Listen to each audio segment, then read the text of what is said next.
Odisha human right commission को आपण भेटी कौन एलिगेशन थिला अभियोग थिला मुझे जो गजपति जिला को जाइली अल्प दिन तले सेठी गोटे जघन्य घटना मो दृष्टि को आसाला नवम श्रेणी जो आदिवासी छात्री से हॉस्टेल रोला नवोदय विद्यालय सेठी मिस्टीरियस सर्कमस्टांसेस तार मृत्यु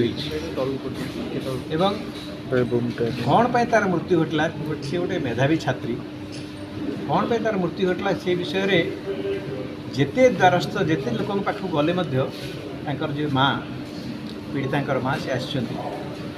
जिते जुआड़े गले कौन प्रकार न्याय मिल पारना से 46 दिन धरिक जिलापाल ऑफिस सामने बसिले बहुत आदिवासी महिला आसिक प्रोसेसन कले एवं दाबी कले यार न्याय मिलू ये सबू हेबा सत्वे आज पर्यंत किसी आखि दृश्य कार्यानुष्ठान ग्रहण करा कौन होची इन्वेस्टिगेशन शुणा जाऊँगी जे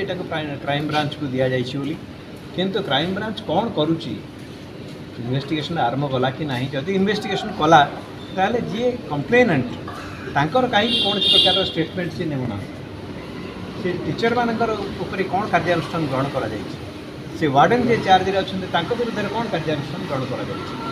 ये सब विषय में समस्त अंधकार रही सबुठारु बड़ कथा है जे झीटीर जहाँ पोस्टमार्टम रिपोर्ट रे जहाँ लिखा जाइए एवं पोस्टमार्टम समय रे जो वीडियोग्राफ करा जाइए ता मध्य तालमेल रहूना एटा इन्वेस्टिगेशन कले ठीक भाव जना पड़ कि झील को कौन सी दुष्कर्म करा जाइए कि ताको हत्या करा जाइए कि ताको कहुच्छी कि गोटे प्रकार आत्महत्या से किंतु जहाँ सर्कमस्टांसेस आम देखिलु जे झीलटी गोटे स्टेयरकेस रेलिंग रू झुली एवं ताकू टेकीदेवा मात्रे से तार शरीरटा तलू खसी पड़ी जदि प्रकृति में से बेकर रसी देकर झुली था टेकीदे गली पड़ो कमी शरीर तेणु ये सब घोर सन्देह जना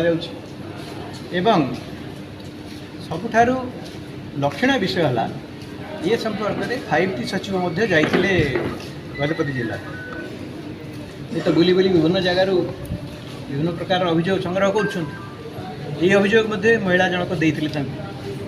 किंतु तार कौन फल है ना वर्तमान पूरापूरी भाव अंधकार रही कौन है ये केस किसी एक्शन है कि ना कि यहाँ हत्याकांड ना आत्महत्या ना कौन है से विषय कहार किसी जना पड़ना मत तो लगुच बोधे पूर्वर जमती इतिश्री हत्याकांड होता कि ममता घटना घटी किंबा कुंदुली पीड़िता जो प्रकार घटना घटी ये गोटे से भाई आउ गोटे घटना जो थी गोटे छोट आदिवासी झील ताकू कि भाव में तार मृत्युवरण से कर घोर सन्देह हो सरकार ये विषय में तत्पर हवा दरकार जेहेतु सरकार ए विषय कौन तत्परता देखले ना 5T सचिवों पाखे अभियोग करने सत्वे किसी फल मिलला ना तेणु पीड़िता माँ आज आसचंती ह्यूमन राइट्स कमिशन पाखे फेरा दीचंती एवं आज आम मेंबर ह्यूमन राइट्स कमिशन को भेटिलु एवं सी प्रतिश्रुति देइछंती जे यार विधिवत तदंत करा जिवो एवं पीड़ितार माँ को न्याय मिले कांग्रेस निश्चित भाव में टेकअप करिछि एवं आगामी दिन मानकरे मध्य आमे ताकू लॉजिकल स्टेप पर्यंत नबु